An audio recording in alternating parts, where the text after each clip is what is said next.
the excitement of the exploration, hanging from a rope in the darkness, where you can't see the floor, being swarmed by bats as you're going through in the summertime, just finding things in the water that had never existed anywhere else. It's not boring. I get pretty excited. I live for this. This is my life. So I guess I'm always on a high all the time. And this is some cool stuff. If you're afraid of heights, bugs, the dark, snakes, or small enclosed spaces, you need not apply to the Arbuckle Karst Conservancy. The intrepid members of this unique organization face all these challenges and more during their quest to discover, document, and understand the labyrinth of subsurface caves that make up the Arbuckle-Simpson Aquifer. Most of the caves they're vertical pits, so we'll just kind of do a little test. We'll just drop a rock in there and you hear it bouncing around. And sometimes you hear it hit mud, and that's not too exciting. But if it hits water, or if it makes a big dong sound, hear the echo, there's a big room down there, so we got to get in it. We got to get in there. So that's probably the coolest part. The Arbuckle-Simpson Aquifer underlies an area of approximately 529 square miles in south-central Oklahoma, with limestone and dolomite comprising 2/3 of its total area outcrop. Sandstone comprises the remaining third. The aquifer provides potable water to approximately 40,000 people in cities such as Ada, Sulphur, Tishomingo, and Durant. It also provides surface water for wildlife, livestock, and recreation in the form of streams and rivers. The groundwater means everything to every type of wildlife in the whole area. This is a sole source aquifer. The cities around here, they have no other feasible alternative. This is what they have as the Arbuckle-Simpson. So that's why it's so hot politically. And we try to stay out of the politics. We just try to keep up with the science, let the science tell the truth. The Arbuckle Karst Conservancy studies the aquifer because it is part of the area's karst landscape. This type of landscape is characterized by rocky and weathered limestone outcrops in which subterranean drainage occurs. This drainage, or recharge, takes place through features such as sinkholes, fissures, and caves, as well as smaller fractures and surface depressions. The seabed rocks are real porous and absorb the moisture down, and creates the caves by acid in the water eating up the rock. And the rock is like a sponge. It'll flow downhill. Gravity will take it wherever. And when it comes out of the rock, it'll come out at a spring. And so that's what a spring is. There's a cave, an underground system. Maybe completely full of water, may have air in it, you never know. Over time, dissolution of the soluble host rock expands the size of cave passages and other conduits, which help transport and store water in the subsurface. When enough water is stored in the subsurface to sustain a population, the formation is considered an aquifer. Because there are so many formations over the Arbuckle-Simpson Aquifer, the Conservancy ranges far and wide to gather its data.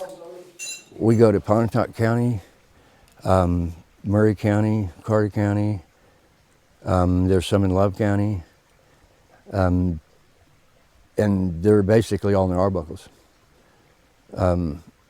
So it's a pretty big area, really. There's differences in the caves.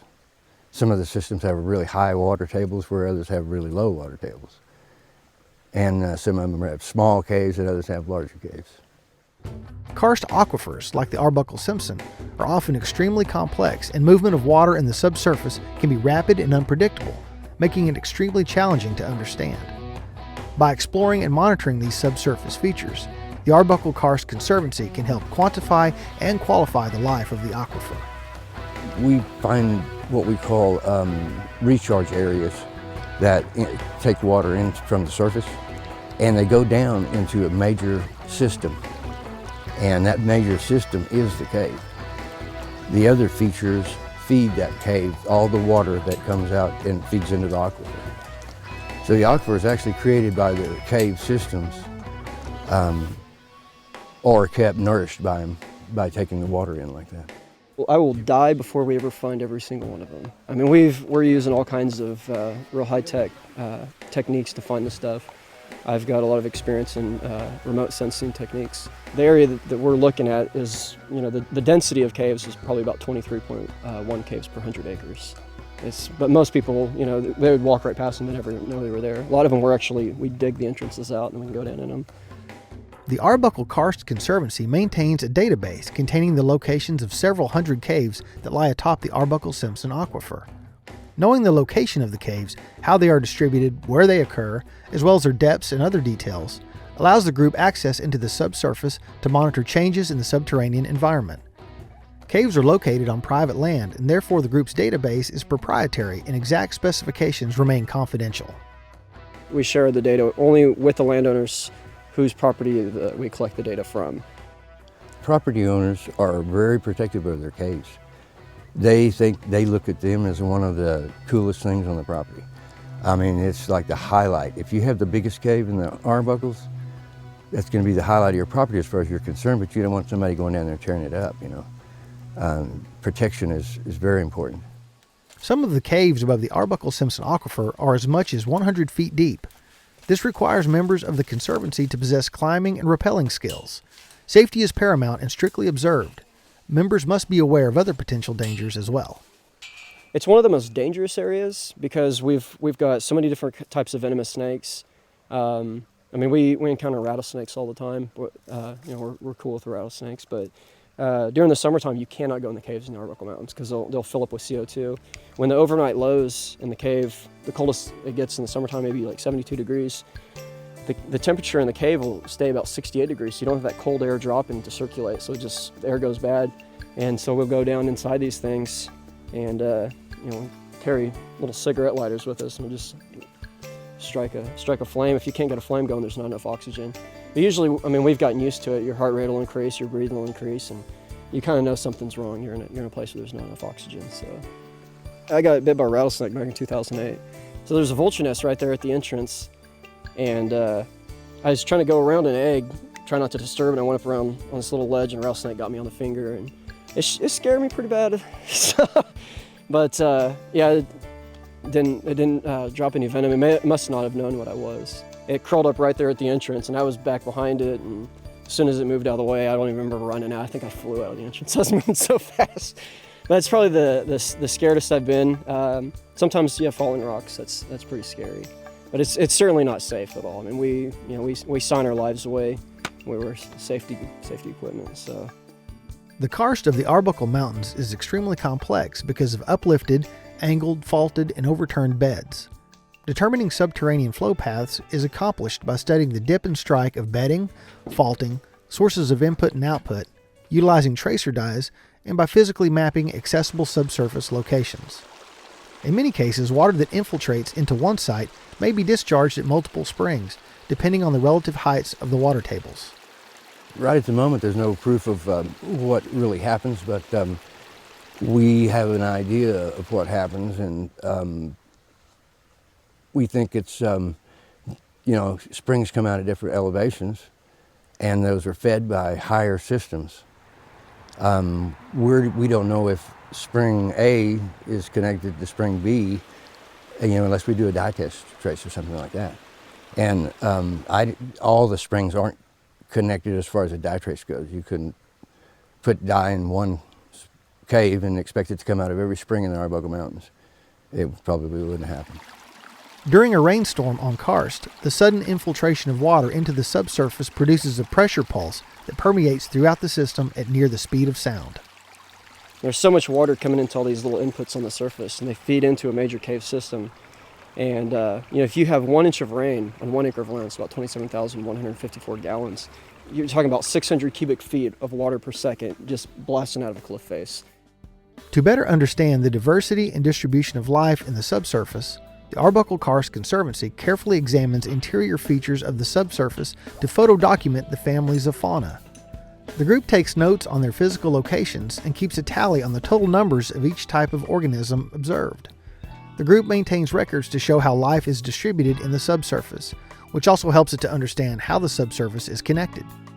So there's 3 zones that you have in a cave. You've got the daylight zone, then you've got the twilight, and then you've got the zone of total darkness. And when you get into the daylight zone, like we have at this cave entrance here, you run into a lot of animals. You'll find rattlesnakes, vultures commonly have nests in there.